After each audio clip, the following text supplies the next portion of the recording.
नमस्कार दोस्तों, मेरे चैनल का नाम है MK इंडियन जीके गुरु।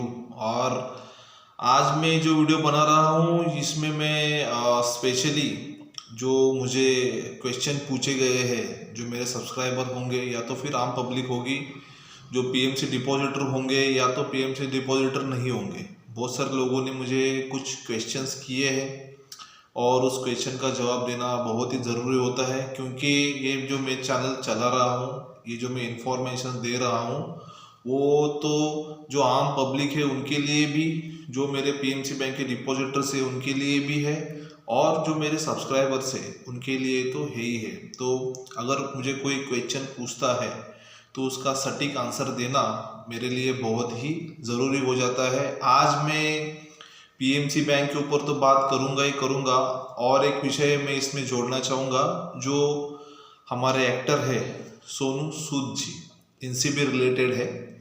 लेकिन पहले हम जो हमारे क्वेश्चंस है, जो मुझे पूछे गए क्वेश्चंस है, उसके आंसर मैं देना चाहूँगा। तो मैं पहले बात करता हूँ हमारे जो DSG है, जिनके चैनल का नाम DS है, उनका क्वेश्चन है कि DICGC जो फॉर्म्स है वो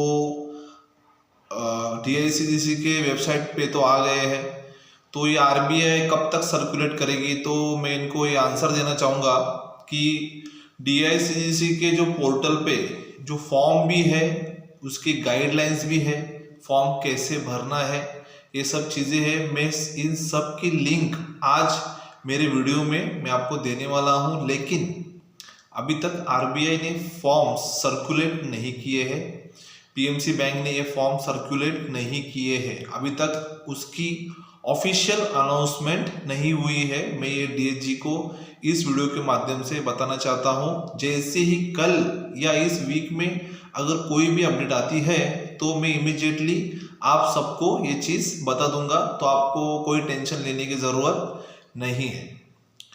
इसके बाद में मैं बात करना चाहूँगा मिस्टर संजय भारद्वाज। इनका क्वेश्चन है कि हालांकि मैंने इसका जवाब तो दे दिया, लेकिन आज मैं इस वीडियो के माध्यम से ये जवाब देना चाहूँगा कि DICGC जो एक्ट है, जो अमेंडमेंट एक्ट है, वो PMC के लिए एप्लीकेबल है या नहीं, ये इनका क्वेश्चन था।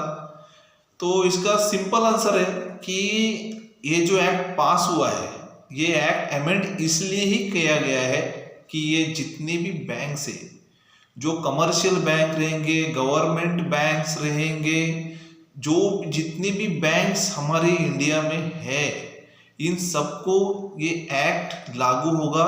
उसी तरह से जो अमाउंट बढ़ाई गई है 1 लाख से 5 लाख तक, उसी हिसाब से हर अकाउंट का प्रीमियम जो है वो बैंक से वसूल करेगी DICGC और RBI। तो ये जो प्रीमियम जो बैंक भरेगी, हर बैंक को तो भरना ही है। तो अल्टीमेटली ये जो लॉ है, DICGC अमेंडमेंट लॉ है, वो सब बैंक को लागू हो गया है। मैं आपको इस वीडियो के माध्यम से ये आंसर देना चाहूँगा संजय भारद्वाज जी। अभी आगे मैं बात करना चाहता हूँ विलास पटेल जी की। तो विलास पटेल जी का जो क्वेश्चन था बहुत ही अच्छा क्वेश्चन था कि ये सब प्रॉब्लम जब हो रहे थे, ये जो फ्रॉड जो हो रहा था, उसी वक्त RBI ने इसके ऊपर एक्शन क्यों नहीं ली। मैंने इनको भी आंसर दिया है, लेकिन वापस इस वीडियो में मैं इसका आंसर देना चाहूँगा। तो विलास पटेल जी, आप मुझे हर बार कमेंट करते रहते हैं, बहुत ही अच्छी बात है, आप जागरूक है। सभी मेरे डिपॉजिटर्स और जितने मेरे सब जागरूक ही है, लेकिन आप उसमें से कोई क्वेश्चन अच्छा पूछ लेते हैं, तो मैं आपको इसका आंसर देना चाहूँगा कि RBI, सेंट्रल गवर्नमेंट और DICGC, ये जो तीनों संस्थाएं हैं, इन संस्थाओं को एक मीटिंग लेनी चाहिए। ये मीटिंग में इनको देखना चाहिए कि कितने बैंक्स का और फ्रॉड हो रहा है, क्योंकि रोज एक ना एक कोऑपरेटिव बैंक का फ्रॉड होते होते सामने आ रहा है। तो मुझे ये लगता है कि ये जो प्रॉब्लम्स है, जो बैंक में घपले होते हैं, ये एक्चुअली घपले सालों साल से होते रहते हैं, और मुझे ऐसा लग रहा है कि RBI के पास ऐसा कोई भी ऑडिट मैकेनिज्म नहीं है जिसकी वजह से इनको ये चीज़ पता ही नहीं चलती कि ये प्रॉब्लम क्या है, कि कौन से फिक्टिशियस अकाउंट से किस अकाउंट में से लोन किसको जा रहा है, किसने किसको लोन दिया है, किसका लोन का रिपेमेंट आ रहा है। और बहुत सारे जो सस्पिशियस अकाउंट्स है ये बैंक में बनते जाते हैं, इसमें लोन डाला जाता है, वो लोन बाद में जाके एनपीए हो जाता है। ये बहुत ही सिंपल मेथड है। अगर हम बैंकिंग रेगुलेशन एक्ट के हिसाब से जाएंगे तो हमें इस चीज़ का इमीडिएट पता चल सकता है। इसका मतलब ये है कि आरबीआई और आरबीआई के जो ऑफिशियल्स है, ये लोग जो ऑडिट करते हैं ये ऑडिट आंख बंद करके करते हैं, या तो इनके पास फॉरेंसिक ऑडिट करने के लिए कोई भी ऐसी एम्प्लॉय है नहीं जो जिनके पास इसका नॉलेज हो कि फॉरेंसिक ऑडिट एक्चुअली होता क्या है। अगर ये फॉरेंसिक ऑडिट करते तो जो पीएनसी बैंक है और भी 23 बैंक्स है, इनका ये जो प्रॉब्लम है कभी होता नहीं, लोग मरते नहीं और लोगों को उनका पैसा समय पे मिलता, जो भी लोगों के ऑब्लिगेशन से वो समय पे क्लियर हो जाते। इसके बाद में भी आज मुझे कहने से ये जो बात कहते मुझे दुख हो रहा है, हमारे जो पार्लियामेंट में सब जगह पे एक ही चीज़ होती है कि हमने डीआईसीसी एक्ट पास कर दिया, 5 लाख रुपए देंगे, ये करेंगे वो करेंगे, बहुत ही डींगे हाकी जाती है। लेकिन जो पीएनसी बैंक के डिपॉजिटर्स 200 डिपॉजिटर्स मर गए और कुछ फ्यू डिपॉजिटर्स ने जो सुसाइड कर ली, उसके बारे में कोई भी बात नहीं करता।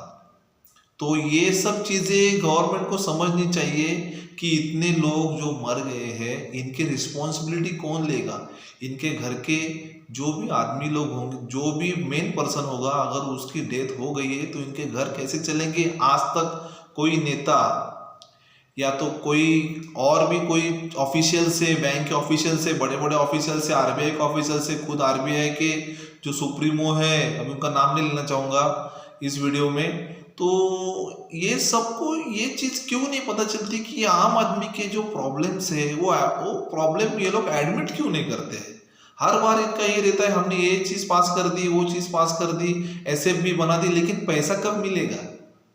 हमारे जो प्रॉब्लम्स है वो प्रॉब्लम सॉल्व कब हो गया। आपने अच्छा क्वेश्चन पूछा विलास पटेल जी, मैं आपको धन्यवाद देना चाहता हूँ। मैंने आपको इसका आंसर दे ही दिया है कि ये जो सिस्टम है आरबीआई का, ये आरबीआई का सिस्टम बहुत ही निगेटिव सिस्टम है और इनके पास जो ऑडिट मैकेनिज्म्स है वो लगता है इतने अच्छे नहीं हैं। इसके वजह से ये सब बैंक्स के प्रॉब्लम हो रहे हैं। हालांकि अब आरबीआई ने सारे बैंक को अपने अंडर ले लिया है। मैं आशा करता हूं और भगवान से ये प्रार्थना करूंगा कि इसके आगे जाके किसी भी बैंक का प्रॉब्लम ना हो और कोई भी डिपॉजिटर स्ट्रेस में आके ना मरे। आगे मैं बात करना चाहूंगा मिस्टर कृष्णा कड़ोरी। इन्होंने मुझे क्वेश्चन पूछा था कि 5 लाख रुपए के बारे में मैं बोल रहा हूँ, इसका मतलब 5 लाख रुपए मिलेगा और ऊपर का पैसा नहीं मिलेगा तो हमें हमारा पैसा नहीं मिलना है, ऐसा मैं मेरे वीडियो में से बोल रहा हूँ, ऐसा उनको लगा है। तो कृष्णा कड़ोरी जी, मैं आपको एक बात बोलना चाहता हूँ कि मैंने मेरे हर वीडियो में एक बात कही है और बहुत ही क्लियर कट कही है कि अक्टूबर के एंड तक जो एसएफबी है वो फॉर्म अप हो रही है। जैसे ही एसएफबी फॉर्म अप होगी तो हमें एक अमलगमेशन स्कीम मिलेगा, जिस अमलगमेशन स्कीम में हमें सब चीज़ें क्लियर हो जाएंगी कि फेज विड्रॉल मिलने वाला है कि किसी टीयर 1 टीयर 2 बॉन्ड में जो आपका पैसा है वो पैसा कन्वर्ट होने वाला है, क्या होने वाला है हमें अक्टूबर को मालूम नहीं पड़ने वाला है। तो आप तो पहले चीज़ घबराना बंद कर दीजिए, कोई घबराइए मत, क्योंकि अगर 5 लाख रुपए मिलेंगे तो 5 लाख के ऊपर के भी पैसे मिलेंगे, इसीलिए ये सब प्रोसेस चल रहा है, आपको कोई भी टेंशन लेने की ज़रूरत नहीं है। इसके बाद में मिस्टर सुनील कंगुटकर कहते हैं कि 5 लाख से ऊपर पैसा मिलेगा कि नहीं मिलेगा, मैंने इसका आंसर अभी दे दिया है। उसके बाद में आते हैं अली असगर साबूवाला जी, उनका भी यही कहना था कि आप हर बार 5 लाख रुपए मिलेंगे ऐसे ही बात करते हैं। तो मिस्टर अली असगर साबूवाला जी, मैं आज आपको इस वीडियो के माध्यम से वापस मैं आंसर दे चुका हूं, फिर भी आपको एक आंसर करना चाहता हूं कि जो एसएफबी फॉर्म अप हो रही है, जो स्मॉल फाइनेंस बैंक जो फॉर्म अप हो रही है, ये पहले और दूसरे साल में तकरीबन 1800 करोड़ रुपया बैंक में इन्फ्यूज करने वाली है। इसके बाद में डीआईसीडीसी की तरफ से 3800 करोड़ रुपया बैंक में इन्फ्यूज हो रहा है। तो मुझे ये चीज़ समझ में ही नहीं आ रही है कि हम इतना डर क्यों रहे हैं। हमारा जो प्रॉब्लम है वो 4560 करोड़ का है। अगर मैं इन दोनों का सम करूं तो तकरीबन 5600 करोड़ रुपए की राशि हमारे बैंक में इन्फ्यूज होने वाली है। तो मुझे नहीं लगता है कि ये जो पैसा है वो फेस विड्रॉल में भी जाएगा, या तो ये टीयर 1 टीयर 2 बॉन्ड में भी जाएगा। ये पैसा जो है वो धीरे धीरे मिलेगा, ऐसा मुझे लगता है। मेरी भगवान से यही प्रार्थना है। मैं हर बार आपको बोल रहा हूँ कि जब तक हमें 100% जेन्युइन न्यूज़ नहीं मिलेगी तब तक हमें टेंशन लेने की ज़रूरत नहीं है। टीयर 1 टीयर 2 बॉन्ड में कन्वर्ट हो जाएगा, फेस विड्रॉवल होगा, ये सब चीज़ें हमें मालूम पड़ेगी, लेकिन वो 30 अक्टूबर के बाद में पता चलेगा। ये रिपीटिव न्यूज़ नहीं है। मैं मेरे जितने भी सब्सक्राइबर्स है, जो भी डिपॉजिटर्स है, उनके क्वेश्चन के आंसर दे रहा हूँ। अगर किसको ऐसा लगता है कि रिपीटिव न्यूज़ दे रहा हूँ, मैं मेरे वीडियो में कभी भी रिपीटिव न्यूज़ नहीं देता। मैं सही जानकारी सही टाइम पे ही देता हूँ। इसके बाद में मैं बात करना चाहूँगा, थोड़ी हटके बात है लेकिन ये बात करना बहुत ही ज़रूरी है। मैंने देखा है कि हमारे जो सोनू सूद जी एक्टर है, बहुत ही अच्छे एक्टर है और बहुत लोगों की मदद भी कर रहे हैं, और उन्होंने जो कोरोना काल में और बहुत लोगों की मदद की भी है। लेकिन मैंने कल उनका जो इंटरव्यू देखा, वो इंटरव्यू देखने के बाद मुझे कुछ बातें जो उन्होंने कही है उसके ऊपर थोड़ा सा ऑब्जेक्शन है।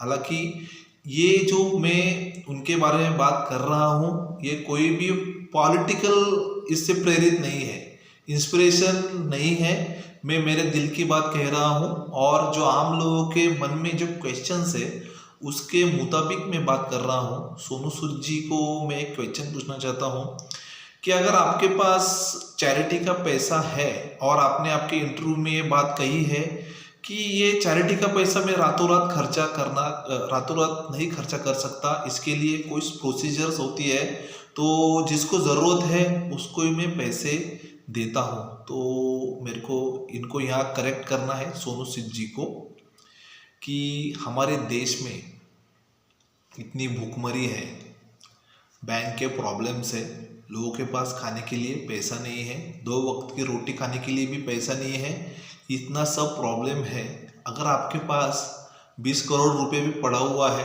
अगर आप चाहे तो एक ही दिन में ये पैसा पूरा का पूरा नील हो जाएगा।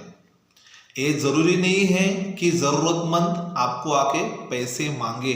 आपको खुद ये अगर आप चैरिटी का पैसा ले रहे हैं तो आपको खुद को ये समझना चाहिए कि आज तक पीएमसी बैंक और बहुत सारे बैंक, जितने भी बैंक है, इनमें जिन लोगों के खाते हैं, इनका प्रॉब्लम ये है कि इनको डे टू डे एक्सपेंस के लिए एक भी पैसा नहीं मिल रहा है। अगर आपके पास चैरिटी का पैसा है तो आप ऐसा मत बोलिए कि मैं वो पैसा धीरे धीरे खर्चा करूंगा, या तो फिर मेरे पास अगर कोई आता है तो मैं उसको दूंगा।